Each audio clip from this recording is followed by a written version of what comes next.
Welcome back. This is Hot Takes and Deep Dives. This is Jess, and I am here with two of my favorite boys.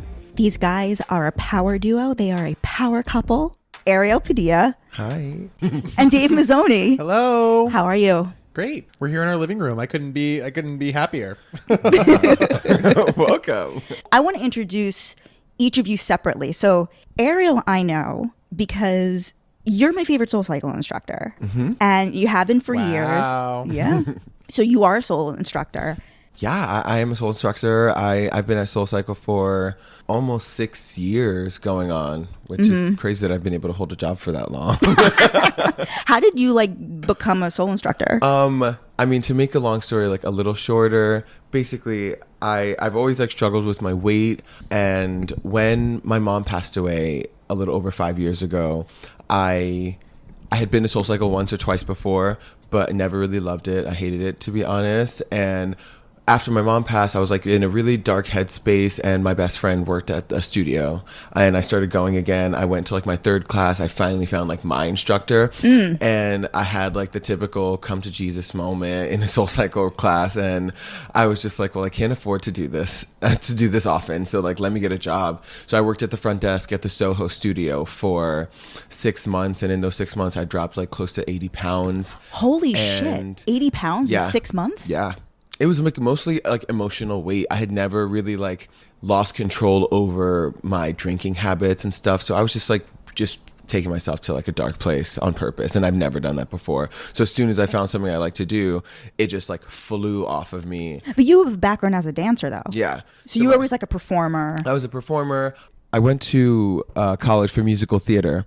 So as soon as I was done, I traveled and performed for probably around 5 years. I worked for Disney. I traveled with the Broadway company of South Pacific. And then I came back when my mom was ill. So yeah, I got it. I worked at the front desk.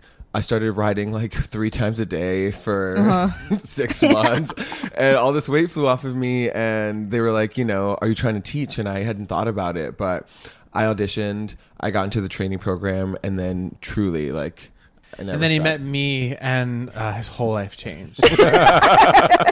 So I want to get back to SoulCycle, but so Dave isn't he's gonna. I've created a perfect segue. For myself. No, I mean Dave is about to Dave is about to get on his phone and completely tune out. What? No. Oh, she literally knows my behaviors already. It's true. I'm incapable of focusing at this time in quarantine. Unfortunately, I'm maxed out. You're a comic. Mm-hmm. You started out at UCB, right? Well, I started out at NYU. I came to the city 10 years ago, almost 11, and went to NYU. From where did you grow up? I grew up in Rhode Island. And where did you grow up? Oh, Brooklyn. Park Slope. Ariel's a Brooklyn boy. He's very cool in that way. But yeah, I grew up in Rhode Island.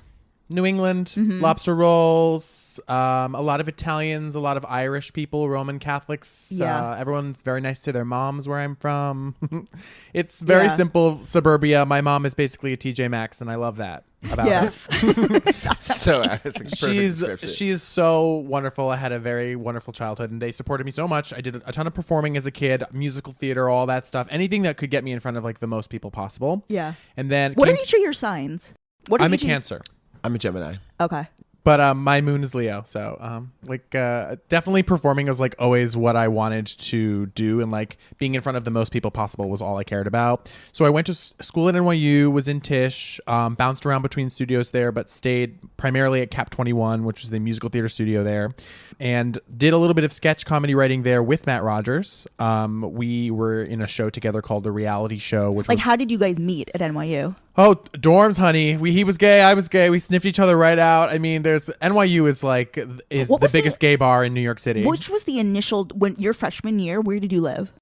I lived in Union Square, and I hated it. But what was the name of the dorm? University Hall is what it's called. Okay. It's on University Place and Irving, I believe. Oh wow, okay. I lived in Weinstein. Oh yes, the only Chick-fil-A in New York City. Oh, actually no, it was the only Chick-fil-A in New York City at the time. There are 2 now. There are 2 now. Yes, I know them well. One in Flatiron and one in Hell's Kitchen. Can you imagine 2 gay men on a podcast endorsing Chick-fil-A. Can you imagine such a thing? Quarantine has truly driven us mad. In fact, I'm going to need you to strike this from the podcast completely. Take it off. Take this off. Edit this out. But yeah, that's kind of the long story short was came to NYU, lived in University Hall, graduated with a BFA, started to perform more. Basically just started to create more opportunities for myself to perform. UCB was a great place to do that. And also I had so many talented friends that I had spent so much time collaborating with on things for NYU. So when we were kind of let loose, it was like, what do we want to talk about? And it was celebrities. It was commentary on pop culture, on our generation. And also at that time, YouTube was really a huge thing. It still is. But for a while, people were going to websites like BuzzFeed, going to The Advocate, going to and like clicking through videos on Funny or Die or Comedy Central's page. It's a little bit more social based now. But I used to make videos for that with Matt and our group Pop Roulette, which was a musical sketch comedy group. That's kind of where Matt and I and several of our other friends, Bowen Yang, Sudie Green, who are both work at SNL, our friend Rachel, who works on The Tonight Show. We had a really Didn't you also go to college with Rachel Brosnahan? Yep. But isn't that unbelievable? Yeah. Did Bowen Yang was he at NYU the same time you were? He was at NYU, yes. We met right at the end of NYU, and then we're very close. But isn't that crazy that all of these people, like I'm including you, now that are having all of this success, we're all from the same crop of NYU students? Like, isn't that it's cool. Quite remarkable? Yeah. I think you lift each other up a little bit. I think when you're holding yourself to the caliber of somebody else, like our group, it was like, oh my God, I've got to make Sudie and Bowen and Matt and Rachel and Amanda and everyone in the group laugh. And everyone was really tough, and everyone had, it was a great combination of people because a lot of people had different sensibilities and different things were funny to them. So to try to make something to appease them all, it was a great way to learn how to write, and also a very safe place to learn how to write. And I was 22, so like it was very easy for me to just like toss ideas at the wall and kind of learn how to create in a group space, which is to learn how to collaborate at a young age is like huge, because this whole business is about collaboration and about emails back and forth. And thank you so much for your notes. We're so excited to work on incorporating those into, Quibi was a huge note process. We had to take our show, which is 2 hours live, which I'm sure Matt has talked about this, but our live show is very long, and it had to be 7.5 minutes, our show. So we really had to do a lot of editing and a lot of listening. Explain what Quibi is. So like Quibi's an app. Quibi is Quick Bites. It is an app.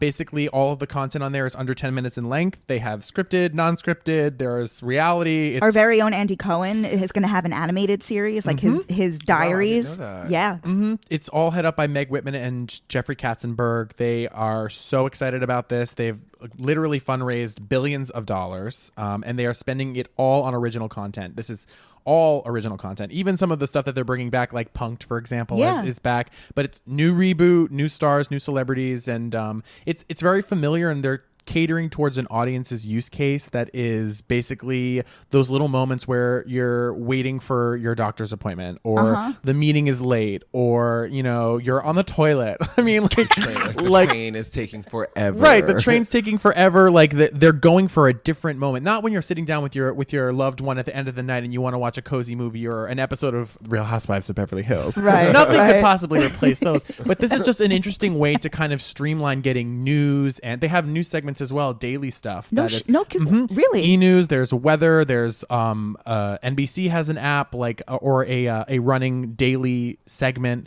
Basically, they're just trying to be the go-to hub for quick stuff on your phone. A lot of the fluff is cut, but with our comedy show, it was really tricky to find that balance, and I really think that we did, and I'm very proud of it. And the critics have received it so well. Like, gay people seem to really love it, which is so important to us. Like, we wanted to make sure that it didn't feel like some conglomerate got a hold of a really beloved New York City gay show. But it looks so high budget, like your show in particular. It was, honey. And like the set is incredible, which I know you literally sketched out on pen and paper. Remember, we were telling me, actually, we were in one of Ariel's classes at Soul, and after you had told me, I was like, what's going on? You told me that you got this deal with Quibi, and I was like, what the fuck's that? you explained to me what it was going to be. I was pitching Quibi to strangers Ariel knows. Ariel could pitch you Quibi right now. I do pitch Quibi. I mean, it just was like and we met with a couple of other outlets and a couple of other production companies and had multiple options of where the show could go. But for some reason, we just felt like the path of least resistance creatively was going to be with this new thing. Mm-hmm. They didn't have standards and practices or like an archaic like network that they had to please. And we know other places they're very specific about what moves from a pilot phase to actually getting made. And when we met with Quibi was like, we will make this show. I mean, we pitched it in March and here we are in April and it's out a year later. So to do it that fast was a challenge. We wrote and shot and edited the whole thing in 16 weeks. Which required you having to move temporarily to LA. Yes. Talk about that. So you guys live here in Harlem. Yes, and we're in a relationship for those who don't know. I mean, it's like it's kind of we're together, but we've been together for 5 years. When I said when I introed myself and said that was where I came into his life and changed his life, I was right. We did meet like right at that moment. We met right at that moment and also been together. let's give people a visual. So at Dave Mizzoni, at Ariel DP, Ariel DP. So I think that you guys should like get a quick visual so that it'll really help bring these stories to life. Oh, we're absolutely adorable. Gorgeous. Calendar gaze. Well, first of all, both of you have each of you have shaved your heads in quarantine. Oh my God, yeah. And like I mean, Ariel's head shaving went viral. Yeah, I can't. I've been seeing a barber since my first haircut when I was 2, and I see him every week. He is a member of my family. The same man since you were 2? And I don't trust other people to touch my hair. You're very loyal. So, things have gotten really dark in this quarantine time. I'm telling you, the day I met this barber, I felt like I was meeting like a very, like, it was like a huge step for us. I was like, oh my gosh, it's very nice to meet you, sir. I've known Ariel his entire life. Truly. Yeah, I mean, my barber knew me like before I came out. Like I was sitting in the chair when I was a kid, and Whitney Houston would come on, and I would start singing it while I'm getting my hair cut, and like every straight guy in the barbershop would just be like, but yeah, we shaved our heads. My hair was getting really long. My hair was blonde. You had been bleaching your hair for years. Yeah, for a couple years, and I liked it. It's a fun look, but it was just so grown out. My roots were like so long that I was like, eh. And also my hair grows pretty fast, so I was like, why not? Let's just do it. And I let Ariel do it, and we kind of Britney'd it. It really was. I just took it, looked at the clippers, looked in the mirror, and just went for it. At this point, who gives a fuck? I mean, no one's really coming around, so we're just kind of experimenting. Although he won't let me touch his head. Yeah. No. I mean, your video, you guys have to jump on Ariel's Instagram and see like him shaving down the center of his scalp. The yell the scream he squeals it's so psycho. Like a little bitch. It's so psycho. He brought his ring light into the shower with him. Very much. We had the whole setup in there to really document this. Yep. So can we talk about right now? Obviously, the entire fitness industry has had to pivot themselves to an online platform. Mm-hmm. What's interesting is SoulCycle had just announced or maybe just launched their at-home bike experience. So what's your deal now? What are SoulCycle's instructors doing right now? Well, I think those of us who, because like, I mean, you think about it, the fitness community, the brands that have like surpassed, the opening stage, the ones who have lasted the test of time, like Soul Berries, it becomes about community and less about like the actual physical workout. So you create this bond with your instructor and you follow them. I think everybody out of sheer boredom in the industry wants to connect. And I think that's what you want to do as an instructor. You want to see your people, you care about them. It's the reason why you can do the same workout for 5 years and not somehow be sick of this person. So I think all of us have been forced to be creative in terms of how we want to connect with our communities. For those of us who are so into the science of working out, everybody's creating their own platforms at home. Those of us who use personality and humor and use the platform that we have as a means of, creating this like really broad group of people, like a family. Like that. I know that you're doing like Zoom, I follow them live, so I brunches, do like Zoom brunches, and I'm doing a little bit of working out, but it's mostly just like a celebration, which is what I like to do under the platform of SoulCycle. But now I'm just doing it in my living room. What do you think about them selling the bikes with the screens? Basically, they're making a play for Peloton in some sense. So what we're doing with the Soul at Home experience is under this with a company called Varus. So when you pre-order the SoulCycle bike, you'll get access to it. And what Varus is like a conglomerate of all the fitness brands that you know and trust. So it's your Equinox trainers. There's a big platform of like HIIT classes, strength classes on there.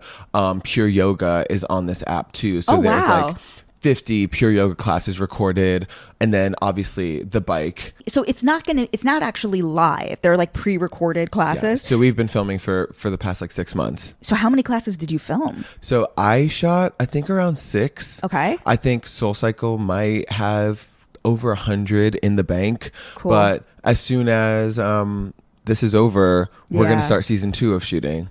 Oh, that's amazing. Yeah. So it's been really fun. Hopefully Gayme Show will start season 2 of shooting as well. We're both shooting our series right now, and we feel really blessed. Yeah, my first episode just dropped. It's on the... I mean, but literally, though, they have 6 cameras. Gayme Show had 5. Yeah.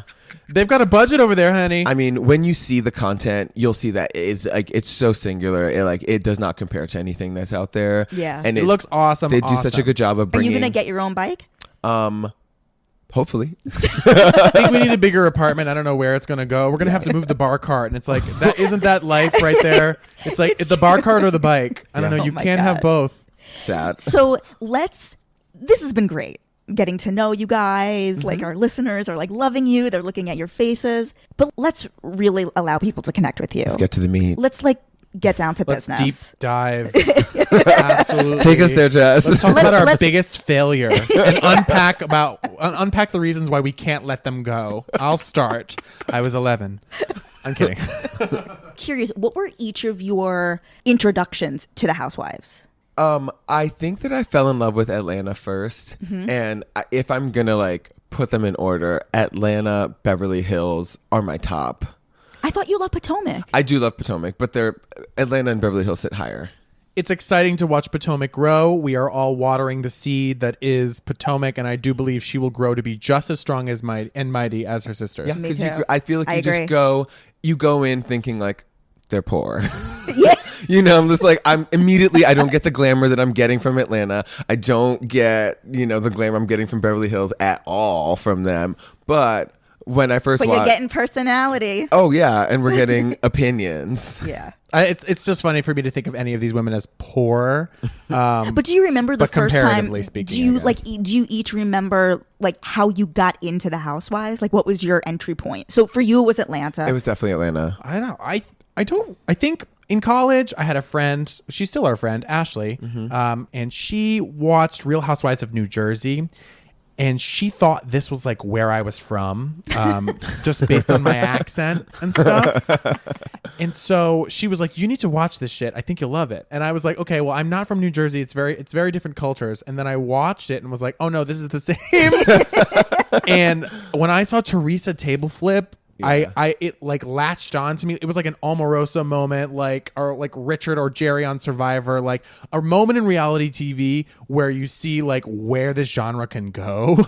And also like the kind of raw characters that they really are exploiting in a crazy way. And the exploitation of it all tugged the like real world heartstrings in me. I'm a huge Real World fan. Loved the Real World growing up, tried to be on it 100 times. It was like, I really wanted to be the gay person on Real World. Did you legit send in audition tapes? I sent the like first part, which was like the interviews, and then you would get asked to submit a tape, I believe, or at least the years that I did, because I wanted to be over 21. And I remember that always being my thing, being like, if I can't drink on the Real World, I'm not going on. Like I literally wanted to be the drunk mess on the Real World. Like I wanted to have sex on reality television. I was fully ready to do it, but I'm so happy that it didn't end up working out. What were your favorite Real World seasons? Oh God, I think Vegas was one of my favorites. What Of was her course. name? Trishelle. Trishelle. Yes. She was an icon. I think of her right away. Love Coral. Like watch Queen Coral. Yeah.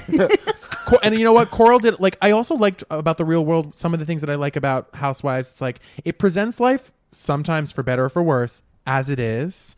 And the Real World used to do that. They used to have conversations about what it was like to be a person of color. Like you're taking people from all over the country, putting them in a house together in a different city. Sometimes it's Detroit, sometimes it's Vegas, sometimes it's New York, and everyone goes through a different period of adjustment. And watching that, I remember I think it was formative in helping me understand that like there are so many people in this world with different stories and different backgrounds. And I'm not attributing all this to the real world, but I'm saying like Housewives for me is like we see the struggles of parenting. We see the struggles of, like Lisa Rinna talking about her children's eating disorders and the way that she deals with that. I respect her for being so open about it. Dealing with loss, like. What are your top 3 Housewives? So to answer your question in short, New Jersey brought me in. My friend Ashley showed me New Jersey, and I felt so seen. She thought you were Teresa, and I denied it, and then unfortunately it was true. I have since fallen kind of off Jersey, but I'm excited to dive back in as we have another month of quarantine. The past 2 seasons have been good. I watched the end of the most recent season. Yeah. I'm back in. I mean, I like Teresa, the whole jail thing. I mean, all of that. It's like, it was crazy. When you sit down and I was saying this to somebody, when you just sit down and think that Teresa and Joe Gorga are brother and sister, like if you actually like sit down and focus on that, it'll actually blow your mind. It's true. It's like that you don't make that up. My favorite Housewives is what I'll go by, because the cities are sort of like, I don't know, New York and LA kind of blend together to me. Like we just watched a whole Beverly Hills episode with them in physically New York. I know. Right. I know. But I love Erica Jane. I love how she owns everything. You cannot step to her. I love her owning her like dancing past in these most recent episodes and like going to the strip club. Wait, can I tell you something? Yeah. So you know how she took them to Shakers? Yeah. This is going to blow your mind based on what you just said before about Jersey. Shakers is the exact strip club where Danielle Staub worked in Cop Without a Badge. Oh. And I told this to Dolores Catania when I interviewed her. Oh. And she had a mental breakdown, called her cousin who managed one of these Jersey strip clubs to like let him know in the middle of the interview, literally like makes a phone call to her cousin. Oh. Who I'm definitely positive like is in the mob or something. So, oh my God, wow. And Danielle Staub, another one. What was her song? The one with Lori Michaels? Yes. She had a duet. It was like a lesbian. When they started to release music too, like I was fully on board. Like like Tardy for the Party, I think might have been my entrance to Atlanta. Hold on a second. The three of us and my partner famously went to Countess Luann's Christmas show. That was really one of the nights that cemented our friendship for sure. Yes. Was seeing Countess Luann, where I would later at the Gramercy Theater, where I would later perform Gayme Show. Literally 5 months later, we went and we did Gayme Show for New York Comedy Fest. Sold it out, and I was like, oh my God, I feel like Countess Luann. It's not super glamorous there, but we had a great time, and I felt like the Countess show. And the Gramercy Theater is iconic in New York. Iconic. Yeah, she was so excited. I just think that the Countess Luann like needs everything covered in diamonds and roses, but it's all a facade. These women, that's part of what I love too, is that yes, they get berated on, and yes, we drag them through the mud, but they're kind of putting themselves up for that as like as they perform their wealth for us every single week. You know what I mean? It's like this vicious cycle, this yin and yang of like us ripping them apart and wanting to drag them, but also wanting to consume everything. Totally. I mean, like that theater was busting at the seams when we went and saw Countess Luann. But I think that 50% of those people were there to just laugh at her. Which is blacked but out, they bought like, tickets. everyone was like, she's Mickey Mouse to some people, and it's like, but Disney's huge, so like let's absolutely go, and that's why they release more music. And so you asked me top queens, I'll say Countess for sure. Queens, queens. Lol. Erica Jane. Top queens. Erica Jane for sure. Love Countess Luann, even though she's a mess. I just like feel like betrothed to her. Unfortunately, I identify as a bit of a Dorinda Bethany mix. Like we need to talk about Dorinda. I mean, I don't know. I just feel like she's an aunt I have, and I will have. I feel that Dorinda got off the road because she let the show take over her life. And she let it all go to her head. And I think if you go back and you watch like her first 2 seasons, particularly her first season 7 of Housewives, which was like Bethany's first season coming back, I think you're watching a completely different woman. You're watching like she's the voice of reason. She still is a little bit, but she had this soulfulness quality, this soulful quality to her, almost like a Caroline Manzo. And I think as the years went on, she started coming up with these catchphrases that would become successful.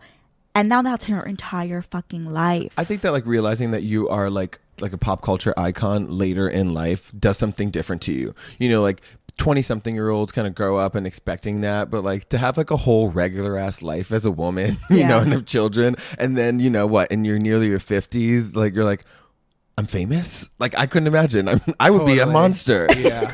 I would be a fucking nightmare. Absolutely. You can't blame them for Also, like Luann singing like "Baby It's Cold Outside." Like she's been singing that song since she was like That's 10 years amazing. old. Like Amazing. imagine now in this No, in this remember- age, she's like, people like hearing me sing "Baby It's Cold Outside." Okay. But I do wonder if like the producers sit down and they're like, okay, so we're gonna move Dorinda into. I mean, I'm sure they do, but like I wonder if they plant anything just to give drama. Because sometimes when they're arguing over something stupid, I'm trying to think of an example. There are millions. Dorit with the wine, the Being late. The tattoo, Yeah, this that's- tattoo thing, the tramp stamp, or being late. Yes, Yeah. being late. Like her waiting for what's her name? from- Teddy was waiting for Dorit. Exactly. Yeah. Teddy waiting for Dorit. Like when we make 3 to 5 episodes Yes. out of this thing, it makes me think the producers are grasping at straws. So they're Same. feeding them things. And also I know that in confessionals, you really can pull, I mean, Quibi helped. I learned this in Quibi too. You can pull shots from anywhere and really make things look a certain type Do of a you way. happen to know in the confessionals, are there writers around, like, or producers like feeding them lines? Absolutely. Yes. You think there are writers on some How do of you these feel shows? about Beth? Yep. They will phrase questions in ways No, that I obviously the questions are written, Mm-hmm. but are they feeding them lines?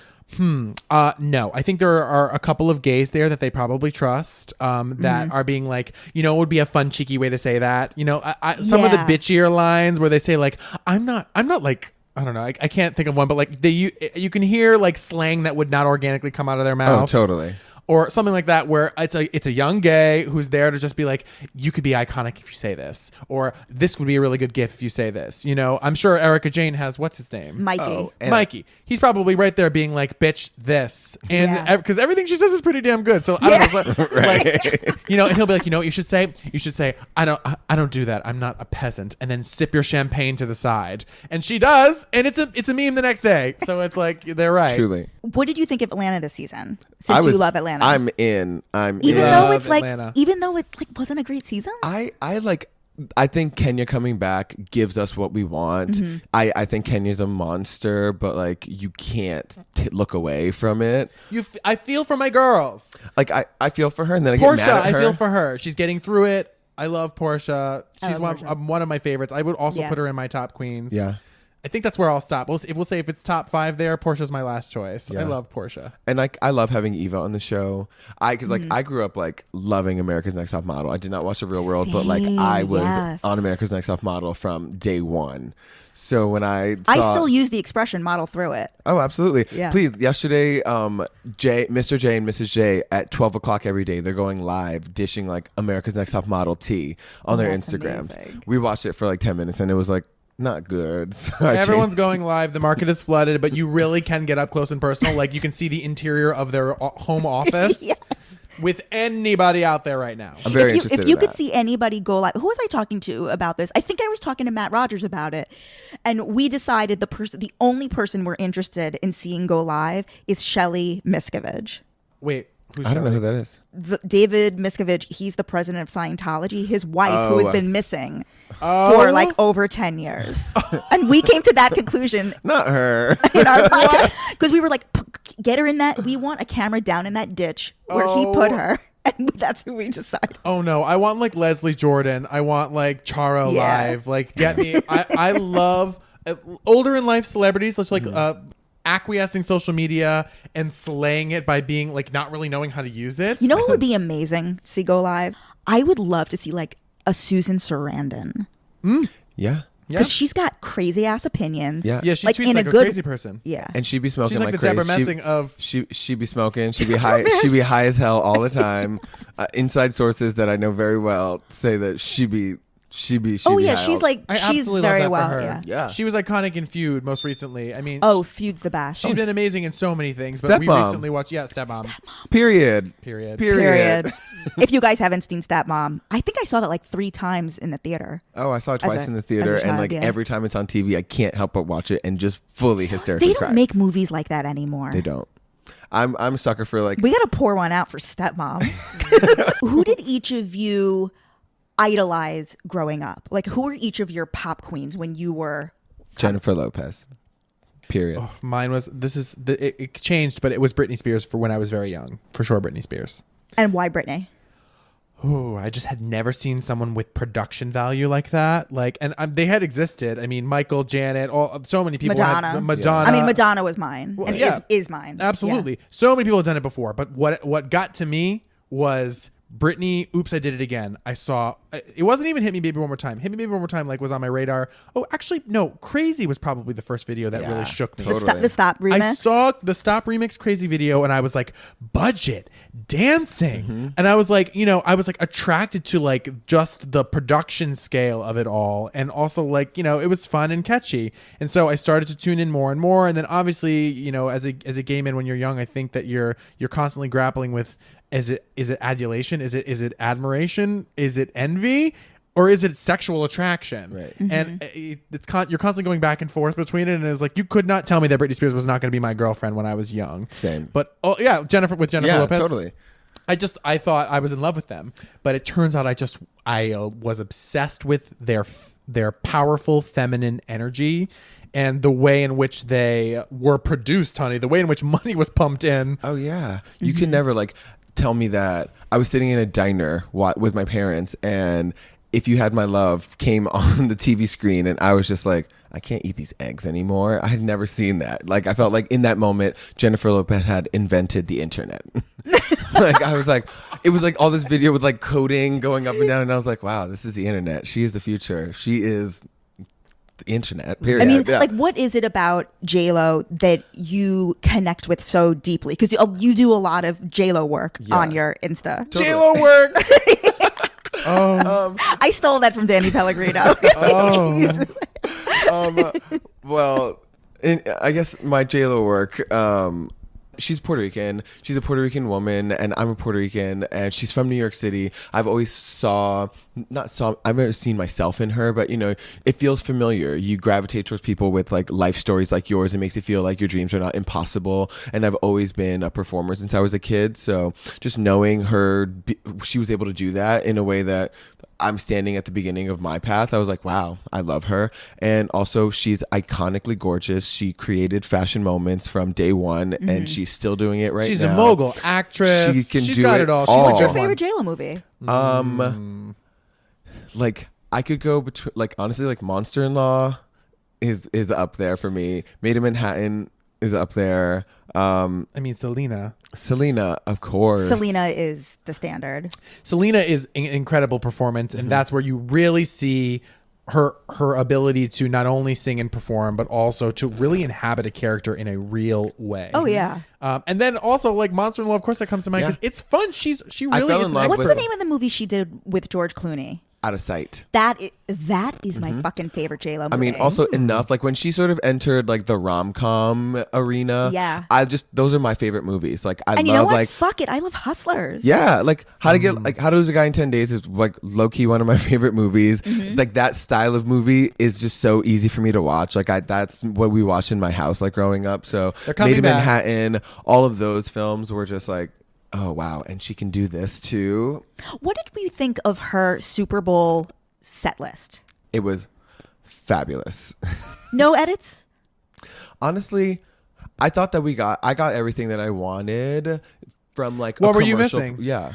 I felt, and you know what, this isn't a JLo thing, this is a Super Bowl thing. They all have to like play the most widely recognized songs in their catalog. When Madonna did it, she had to sing Vogue. She had to sing. Please, when Lady Gaga sang Telephone, and like who actually wants to hear Telephone? Lady Gaga was forced to sing Telephone because it's one of her widely known songs. Yeah, And they have at to this go point, for the mass appeal. audience. I think it's, and I asked you to prepare this for today. I want to hear your JLo deep cut. So for me, I remember right after that performance, I was saying, well, I'll reveal my favorite JLo deep cuts after you do yours. But like, for example, I needed like one or two of the deeper. I felt like she should have sang Dinero. Okay. Whoa. Twist. I didn't know what you were going to be Dinero. missing. You don't, I mean, that's like a recent big hit for her. Yeah, I do. You but, don't like that song? I like that Oh song. no, we love it. I don't know. I just thought it was gonna be like a classic JLo miss, and it's like Yeah. I mean I think Dinero is great and it's a really fun song, but I don't know. It doesn't identify. For me, I always think that a Super Bowl performance is your most iconic. Your lead. Agreed. How you Yeah. left your mark. Like like De Niro without a guest appearance by Cardi B, I felt like would have fallen a little flat. Like we would have been waiting for that to happen. So I feel like songs that don't rely on her, well, that don't need her to rely on another person, are the ones that I want to see. You know, so obviously the Waiting for Tonight, obviously Love Don't Cost a Thing, Let's Get Loud. I mean, I thought the performance was perfect. she like really satisfied me. But in terms of deep cuts, my favorite Jennifer Lopez album is This Is Me Then. Like what's on that? Still. Okay. I'm Glad. Baby, I Love You. I love I'm Glad. I love any song written about Ben Affleck. Yeah, that whole album was written about Ben Affleck. What other song? What are your other favorites on my there? other favorites on AKA, there's like Tens.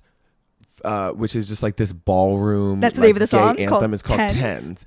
It's literally a ballroom like anthem song, and like I don't feel like nobody knows it. And if you know it, whenever somebody like references it or like is playing it or singing a part of it, I'm always just like, I love this person. That's a big weigh in for him. It's like honestly like Matt Rogers. Whenever we started hanging out with Matt Rogers, he knows like deep cuts of like of things from artists. I'm always like, Matt and Ariel often I connect. see you. Yeah, Matt and Ariel got really close really quickly because they had the same Mariah deep cuts. Yeah. And that's Mariah is like Matt's like, I think did you talk to him about divas? Did he say Mariah? Yeah, I asked him which pop queens would make up the quadrants of his heart. And he did this whole thing, and then he did the ceiling and the floor. I was basically asking him to pick 4, but then he said that Gaga was the ceiling and somebody else was the floor. But it was like he tracks. This is a beautiful house. This tracks. It is a beautiful house. Yeah. So you were saying that yours started out as Britney.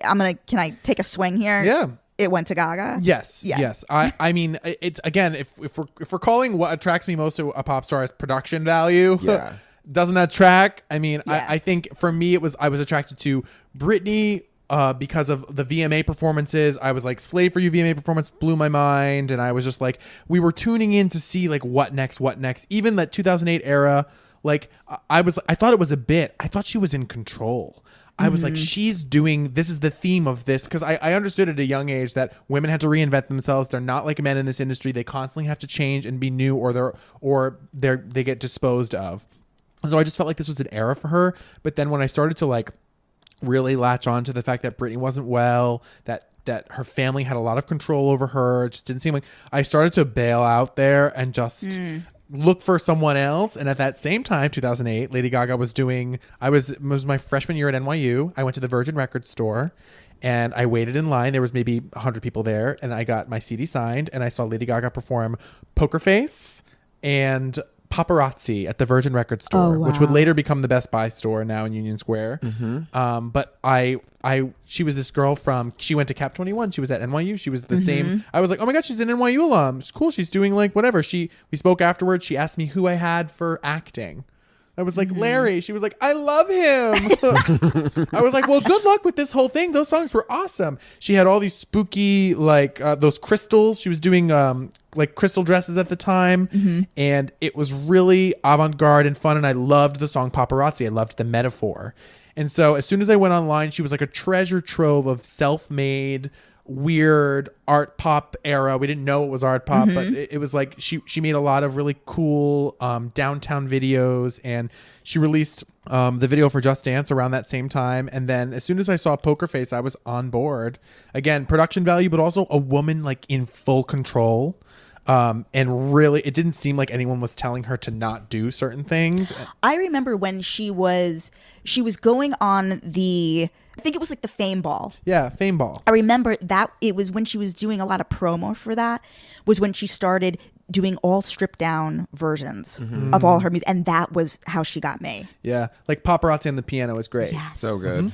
Yeah. She's definitely a musician first, and that was like, I think I was bruised by Britney. Like I saw what happened, and the facade cracked for me, and I like in my next lover I needed to find somebody who had like musical backbone. Yeah. I was like, okay, I can't be embarrassed like this again, so I need to find somebody who has chops and who writes her own music and who is cool. And I just want to see, and I just felt like she had such a queer energy.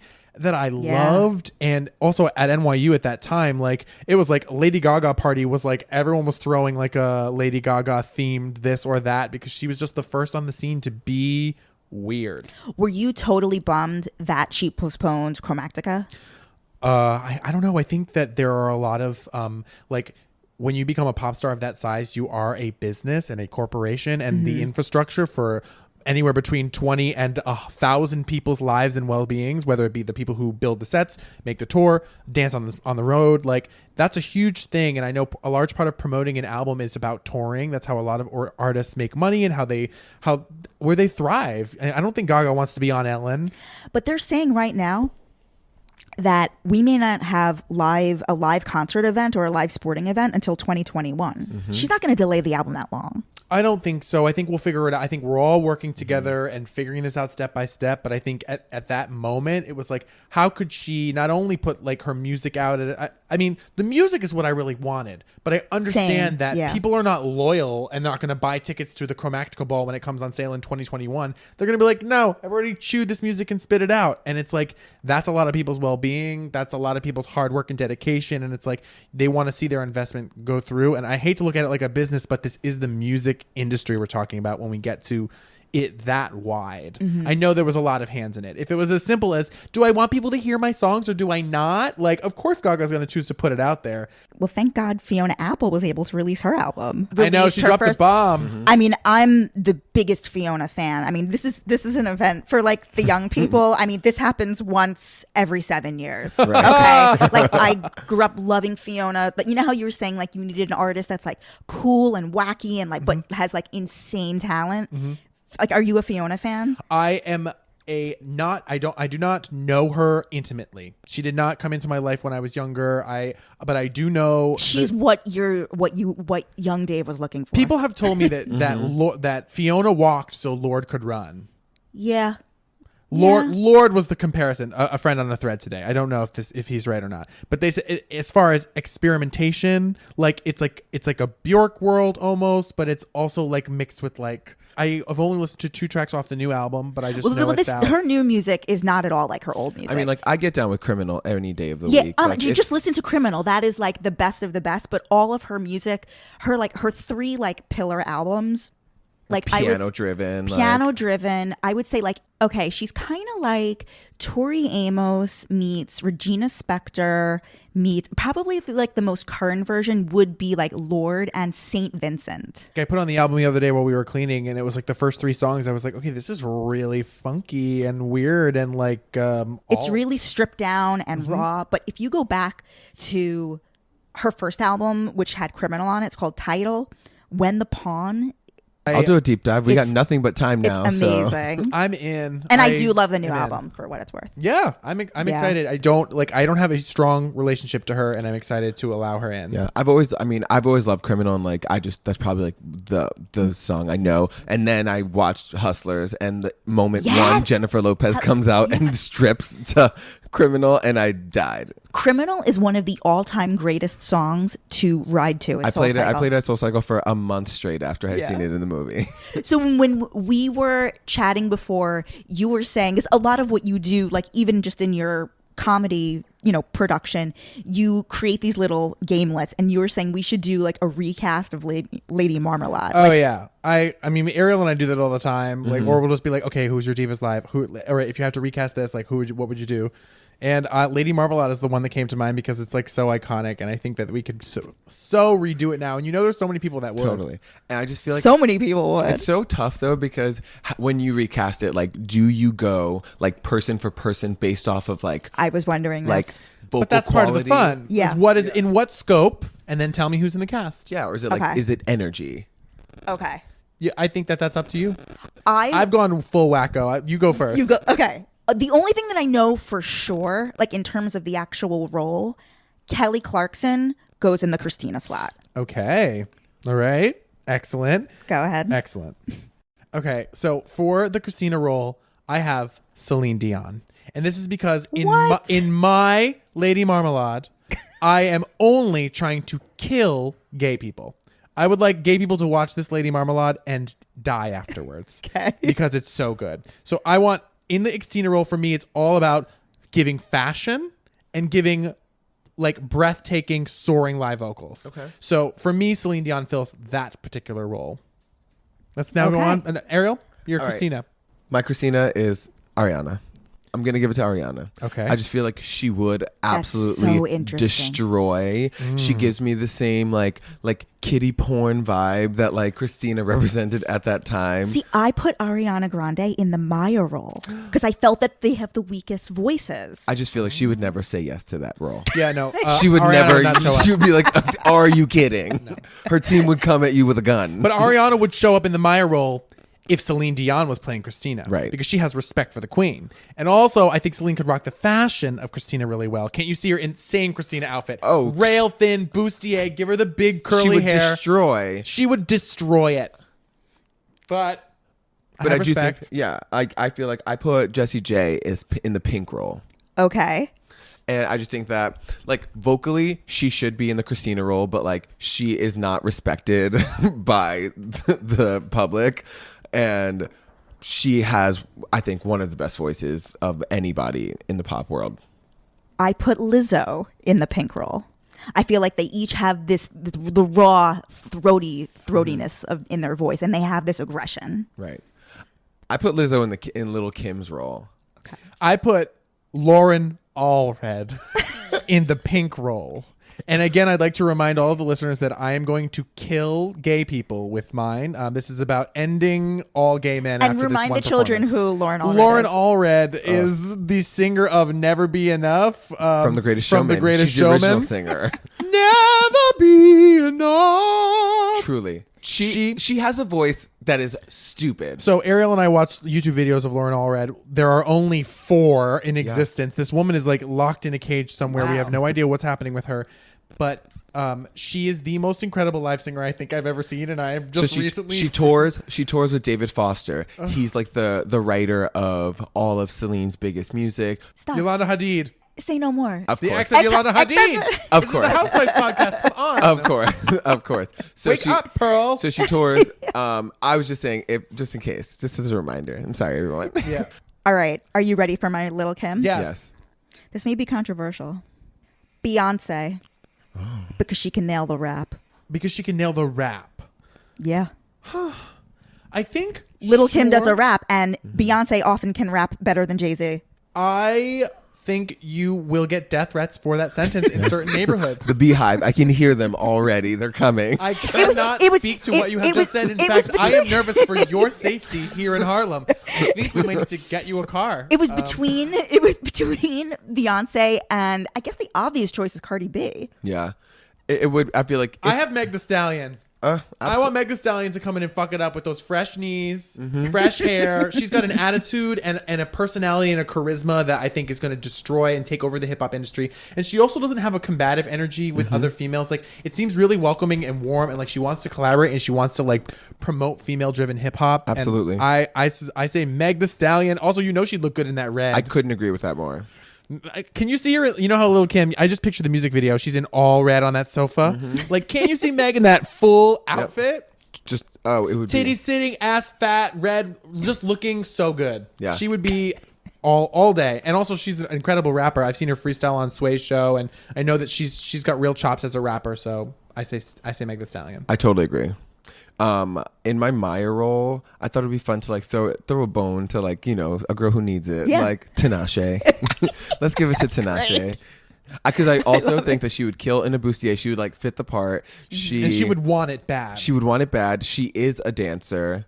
Maya is a dancer. I can't believe that they haven't redone Lady Marmalade yet.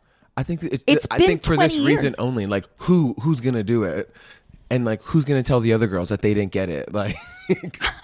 Like, I just think that nailing. it's just the easiest way to get like a huge like smash #1. I think they would sooner like reboot Divas Live before they did this. Really? Oh my god, it'd be so hard. It's so political because like who gets in that Divas Live? I don't know. It's just like when we used to pit women against each other and there was only like 11 allowed in the zeitgeist at one time, it was really easy to put them all on the stage. Well, But there's so many now. Well, like Celine couldn't do it because she's already done it. So we have to take out everybody who has if already we make done it a it. thing where it's almost like Kennedy Center Honors and it's like you get it once, then okay, yes. So Celine and Mariah are out. so we don't have to worry about hurting their feelings. Selena and Mariah are out. But then I don't know. I feel like this is how I would run it if I was the producer. We do 5 every single year, and then there would be 1 Legends tribute, and we would have to give the Legends. It would be whoever's whatever. Shaka. We do Celine 1 year. Whoever still got the legs to make it the mile. Like, Celine's in it for another 10 years. I guarantee we'll get another album. Absolutely. But my Maya was Shakira because she gagged me in the Super Bowl, and I think gays would be like, absolutely. So that's mine. Again, to gag the kids: Lauren Allred, Meg Thee Stallion, Celine Dion, Shakira. I've covered all my bases. Everyone is happy. We're all dead. All gay people. Should we wrap it up by playing? Why don't you? I mean, you created this game, Celebrity Essences. Sure. I thought it'd be cool if you tell people how to play the game, and then you can like. We could do one. We can do one. Okay, so basically Essences is how the idea for Gayme Show even started. I was performing it as a part of my stand-up. I was basically Essences is where you conjure a celebrity with 3 or we did 5 in the live show, different clues that are like different kind of like objects, concepts, people, places, things that would describe the essence of a given celebrity. So Matt and I, for example, we do, he said on his, he did Lena Dunham in his episode, but I'll do another one for you now. And all you have to do is just tell me who the celebrity is based on these 3 things. First clue is your friend who went to Paris for 2 weeks. Now she's back and she wears a beret all the time. And you're like, okay, girl. Okay, we get it. You went to France. Okay, next clue is a middle school production of Little Women that was very good. And then your final clue is a vanilla scented candle, very blah scent, and it's never been lit. It just sits in the bathroom. Those are your 3 clues. Now, in the show, we talk about how this game is virtually unwinnable, but you might get it. Okay, there's one person who comes to mind. See? And that's how you know it's a good essence. Somebody comes to mind. Who is the chick that played the lead in 50 Shades of Grey? Dakota Johnson. Is it Dakota Johnson? You are. And if this were a game show, we would give you 10 points for saying Dakota Johnson's name, just for bringing her into the space and thanking you for that. But it's a little bit closer. Ariel, do you have a guess? I know the answer to this. Oh, you do? Yes. Oh, of course, because you've seen it in the live show. The answer is Anne Hathaway. Yes. But you are so correct. Dakota Johnson, honestly, is a gag. We're going to give you 20 points. Yes, we're going to give you 20 points for Dakota Johnson. Thank you. It's very good. It's funny because I can't believe I went like the more like avant-garde version of the answer. I think there we would have taken out the Little Women production and we would have added in like a barefoot bride maybe or something like that. Yeah. The clues are extremely subjective and it's really fun, and we like to do it in Gayme Show because it sets up the really subjective nature of the show. Yeah. That it's not really about these things being actual facts or gay trivia. It's just like about even like the little chirons that you have, are those made up? Like how Matt and I wrote every single one of them with our writers. No, but are they true? Like are they facts? They're true, yeah. I mean, I'm Britney Energy, he's Christina Energy. When you put the 2 of us together, like that for sure. That's like my favorite one that you had was Matt's said was dumped by Dave in 2012. In 2012, and yours at the same time says doesn't remember dating Matt. Did you actually date? Yeah, of course we did. As all gay people do when they first meet each other. I mean, NYU is like I said, the biggest gay bar I've ever been a part of. I'm curious, what were each of your first impressions? I know that you guys, famously met at. Did you meet at Barracuda? We were watching Drag Race at Industry. Met at, Industry. Yeah, but we met at what was the party at the hotel? Pretty Ugly. Pretty Ugly. It was a party that they used to have at the Paramount Hotel. So they used to throw a party called Pretty Ugly at the Paramount Hotel, and we had met each other at a Drag Race viewing party, but we didn't really speak then. Yeah, but he didn't really jump on my radar. He wasn't pursuing me enough. I needed to be pursued heavily. Christ. So what were your first impressions once you guys got to? I think I was like, oh wow, this like white boy knows how to dance. And we did like that was the thing. I was like, oh, we were dancing like for a very long time, and I was like, oh, he has rhythm. Like I'm into this. Yeah, I'm a good dancer. And also, I don't know, with him, it was like the first thing that attracted me to him was, I think the night, like one of the first nights we hung out at my house, we were like listening to music, you know, that moment where you like kind of swap your favorite songs and you see if your music styles line up. And he played for me a bunch of his favorite music, and I remember loving all of it. And like we were sort of like, we were just like sitting, chilling, and dancing. I think that's for me when it goes from being like, oh, that person's really cool, to like, oh, I really like this person a lot in a deep way. It's like when you have that first like couch night, you know, and it's not Netflix and chill, you're not hooking up necessarily, it's like you're being goofy, you're talking about like some weird thing you did in your childhood, you're like connecting your obsession with Bratz dolls when you were a kid, or things that you don't like share, like you're the things that you did by yourself, and it's like, oh wow. Yeah, we were the same. Like, oh, this is my YouTube progression. When I start with like this Celine live performance, I usually go to this Mariah one afterwards. And then from here, I like to see somebody current, so we'll go here. And it's kind of like, you following this? Yep. And then I'm enjoying it so much, and I'm entertained. And it's like, I guess like it was like when we really had that first, I don't know when that was. Maybe that was like a couple months into us dating. We had many great dates of like going to the beach together and then not seeing each other for a week. And then I was like a busy person. I was working a lot, and he was at SoulCycle a ton. He was in the training program at that time. Totally. So I was there all the time. So it was like we would see each other like once every 2 weeks for like 3 months, and then I think like one of those nights it just like really cemented, and then we've been together ever since. I love it. Where can everybody find you guys? You can watch Gayme Show on Quibi, which has a free 90-day trial right now, and there's so much content on there, and you can find me on social media at Dave Mizzoni. Yeah. And when all this mess is over, you can find me on a bike at SoulCycle. I teach downtown in NoHo, our Chelsea studio, and at 19th Street. Or if you pre-order our SoulCycle at-home bike, you can find me on your phone, in your house, in your living room, or wherever you keep your stationary bikes. And how can people stalk you on Instagram? You can stalk me on Instagram at Ariel DP, ARIELDP. Love it. You guys can follow me, Jess XNYC, and we will see you soon. Thanks, boys. Thank you. This was so fun.